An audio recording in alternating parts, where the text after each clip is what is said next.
ইউনূস সাহেবের মতো মানুষকে আমরা অভিনন্দন জানাবো না, অথচ ওনার মতো মানুষকে দীর্ঘদিন একটা অপমান করা হয়েছে, নানা নির্যাতনের শিকার হয়েছে, এটা তো দুঃখজনক। আরে ভাই জানেন না, কাজ করতে দেন।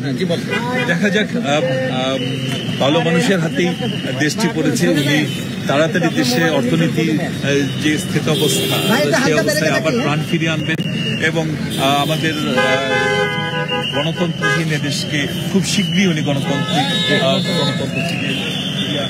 ডক্টর মোহাম্মদ ইউনূস, অর্থনীতিবিদ অধ্যাপক ডক্টর মোহাম্মদ ইউনূস নোবেল বিজয়ী, তার কাছে প্রত্যাশা করছিলেন এবং তারা বলছিলেন যে ডক্টর মোহাম্মদ ইউনূস তিনি এই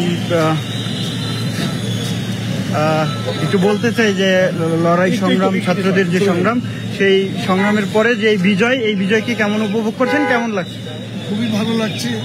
দীর্ঘদিনের প্রত্যাশিত বিজয় অর্জন করে এবং আগামী একটা সুন্দর ভবিষ্যৎ গড়ার স্বপ্ন দেখে আজকে খুব। ডক্টর মোহাম্মদ ইউনূসকে কিভাবে মূল্যায়ন করছেন আপনারা? আমি আশা করি, কায়েম অনুরোধকে প্রার্থনা করি তিনি সফল হন এবং একটা সুষ্ঠু নির্বাচন দিয়ে গণতান্ত্রিক সরকারের হাতে ক্ষমতা হস্তান্তর করে উনি ওনার দায়িত্ব সম্পাদন করবেন, আমার দৃঢ় বিশ্বাস। দর্শক, সরাসরি দেখছিলেন ইত্তেফাকে এবং আপনাদের সাথে কথা বলার চেষ্টা করছিলাম যারা আসলে এসেছিলেন, যারা অতিথি রয়েছেন। জানেন যে আজ রাত 8:30টায় অন্তর্বর্তীকালীন সরকারের প্রধান উপদেষ্টা হিসেবে শপথ গ্রহণ করবেন অর্থনীতিবিদ নোবেল বিজয়ী অধ্যাপক ডক্টর মোহাম্মদ ইউনূস এবং তার সাথে 15 সদস্য একটি টিম, 15 সদস্যের একটি দল সেই শপথ নতুন যে অন্তর্বর্তীকালীন সরকার গ্রহণ করবেন এমনটাই জানা গেছে। এবং সেই শপথ গ্রহণ অনুষ্ঠানে 400 মতো অতিথি আসবেন এবং 400 মতো অতিথি তারা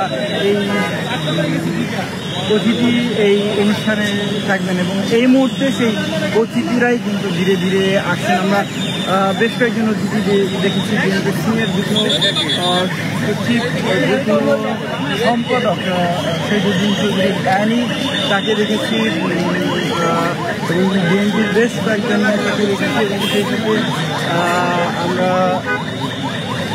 জামায়াত এবং বিএনপি সহ বা বিভিন্ন যে সংগঠন তাদেরকে জনগণের আশা আকাঙ্ক্ষার প্রতিফলন করবে। একজন অর্থনীতিবিদ হয়ে উনি রাষ্ট্রপ্রধান হচ্ছেন, কি আশা করছেন ওনার কাছে? উনি তো নোবেল বিজয়ী একজন শান্তিবিদ, ডক্টর ইউনূস স্যার, তাকে আমরা শ্রদ্ধা সম্মান করি। আশা করি শান্তি প্রতিষ্ঠার জন্য যে যে প্রতিক্রিয়া লাগে সেটা উনি করবেন, যেহেতু উনি নোবেল বিজয়ী। এই জন্য বাংলাদেশের মানুষের আস্থা ওনার প্রতি অনেক। আশা করি সকলের কাজ বুঝে, মানুষের আস্থা বুঝে উনি সুন্দরভাবে দেশ পরিচালনা করবেন।